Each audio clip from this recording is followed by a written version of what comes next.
A new book highlighting how Canada's political, cultural, and economic landscape is shifting hits the market tomorrow. It was co-written by Darrell Bricker and John Ibbitson. And today we are joined by Darrell Bricker, author of Breaking Point, the new big shifts putting Canada at risk. It's good to have you. Thanks for taking the time. Well, thanks for having me on, Lindsay, and Peter. Thank you. So I guess, first of all, just tell us and our viewers, for those who haven't read the book, what's it all about? Well, it starts from the premise that, are Canadians a unique species on the North American continent? So in other words, are we something that's different from the United States? And then really suggest that maybe that's in question right now, which is the breaking point, and then what we're going to have to do in order to ensure that we do remain a unique species going forward. One of the issues is housing, of course, which is obviously a big topic for young people. So I have 4 kids in the 20-year-old range, and I got to get them out of the house.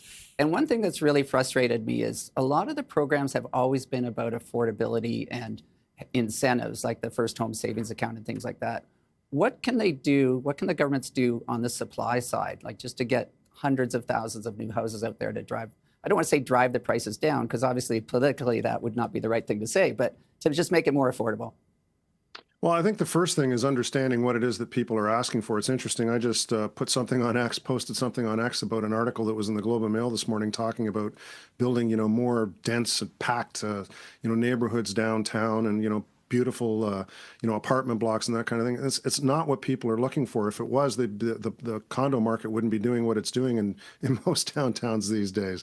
What they're looking for is actually what everybody else aspires to. It's a middle-class home. And for Canadians, that definition of a middle-class home is your own patch with your own 4 walls, your own driveway, your own backyard for your kids or your pets. And that's what they're looking for. And these are not the kinds of homes that governments are proposing right now. Basically, what they're proposing is, densification in downtowns and that kind of thing. And it's not meeting what Canadians are looking for in terms of demand. In fact, what we argue in the book is less of that and more actually sprawl. More giving people actually what they're looking for, and then building the transportation networks to service those areas. If you look at the fastest growing communities in Canada today, by far they are suburban, car commuting suburbs. That's where people actually want to live, and that's where the homes need to be located. Okay, so housing is a big one in the book. Immigration is another big topic in this book. You talk about how the immigration system in Canada is broken. In what ways? Well, this used to be one of the things that made Canada possible.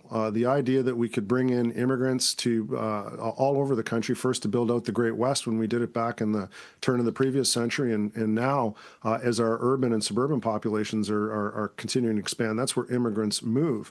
And the way that it worked before was there was a deal with Canadians, which is we're going to bring in people who can actually easily assimilate into the Canadian society, and also that they will actually be adding something. And for the longest time, there was an all-party consensus on this point. But what's happened over the space of the last decade is that the previous administration in particular, previous government in particular, decided to open up the floodgates, particularly to temporary foreign workers and lots and lots and lots of students. And what that's done is it's flooded the market, and Canadians now believe that there are too many immigrants coming into Canada. And the truth is, they're absolutely right. There are too many immigrants coming into Canada. And as a result, the government's actually responded to that by throttling some of these other systems down, these other entry points down. And that's an admission, really, that what happened over the last 10 years was not in Canada's interest.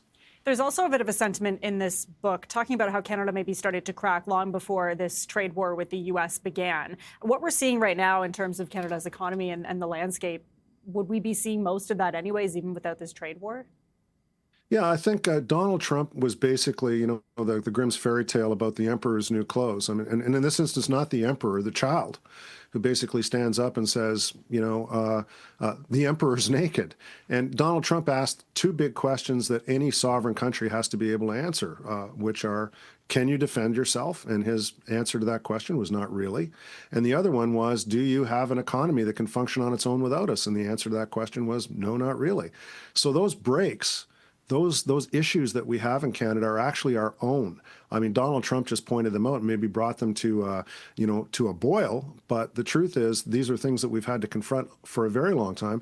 And interestingly enough, this is pretty much what Prime Minister Mark Carney is saying. Physician, heal thyself. We've got to deal with our own situations. What can we do about productivity? I know it all kind of ties in, but we've got a giant productivity gap in Canada, which I think if we can solve that, a lot of these other problems sort of get solved along the way. But we seem to be getting further and further behind there as well. We make a very strong statement about this in the book, and it's like less government, more markets. We need to get government out of the way. We need to minimize government, make it useful, and we need to let market discipline breathe. Because the more government seems to get involved in everything that we're doing in the economy, everything from super clusters to, giving out big grants to companies to incentivize them to build things that end up not being meeting any market demand, like, for example, electronic vehicles and batteries. That's what ends up crushing productivity, is putting all of this effort in the economy to things that don't pay off because some bureaucrat in Ottawa thinks it's a really good idea. Well, the market's always been wiser on this. You also talk about a shift regionally throughout the country. When it comes to economic power, where are we seeing that right now? You know what, Lindsay? We see it every month in the trade statistics. It's basically in Western Canada. What the world wants from Canada is agriculture and more these days oil and gas products. And in fact, the only major category in Canada's trade statistics over the last several months that's been rising is continued export of oil and gas products to the United States. And as a result of that, the economic importance of Western Canada continues to grow. And Premier Smith and Premier Moe's power in Canada, both politically and economically, continues to grow every day. Okay, Darrell Bricker, author of Breaking Point, The New Big Shifts Putting Canada at Risk. Such an interesting conversation. Thanks so much for joining us this morning. Really appreciate it. Thanks for having me on.